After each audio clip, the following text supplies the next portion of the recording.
فرقة جاهليته مهاجريك بانگی مهاجرینی کرد ئەنساریەک بانگی ئەنساریەکی کرد لەسەر حاڵەتێکی زۆر بچکۆلە لە کاتی ڕۆشتن بەڕێیە بەریەک کەوتن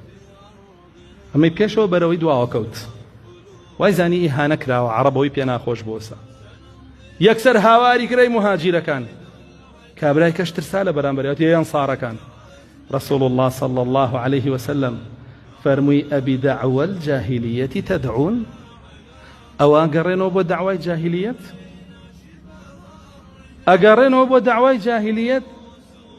يكسر تفرقة يكسر بانكردني أنصار كاني خود وجماعتي خود يكسر بشتيواني جماعتي خود وسرخصني جماعتي خود بي أو يبير كيتوا حق لك أو جاهليته إن جاء فرمي رسول الله صلى الله عليه وسلم دعوها إنها نتنة دس هەڵگرن لەو تەفرەقەیە ئەوە بۆگەن هەی بۆ گەنینە ئەوانەی تاالبی تەفرەقەن خۆیان جیاکەنەوە لە سەحابە لە منهەجی ئەوان و هەریەکە و بۆ خۆی جەماعەتێ پێکەوانێ و دنیای پێ ئەخوا ئەمە بۆگەنەکانن بیان ناس رسول الله صلى الله عليه وسلم ئەو بۆگەنانەی بۆ دیاری کرد بیان ناس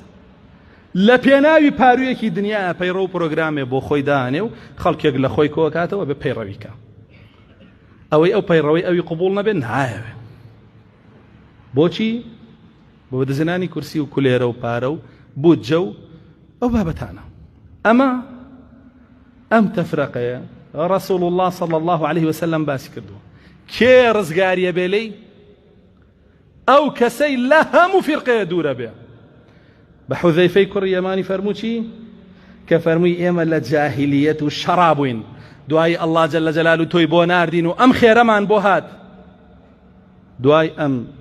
خير شردته فرمي بله تاك لكوتايا فرمي چي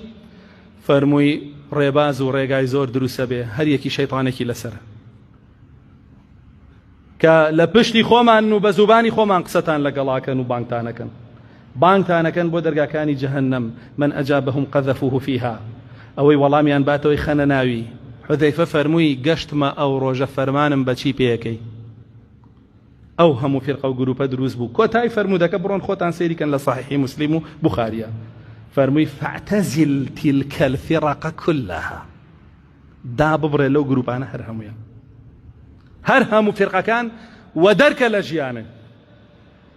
سلامەتی خۆت بکە جوان لەسەر قورئان و سنت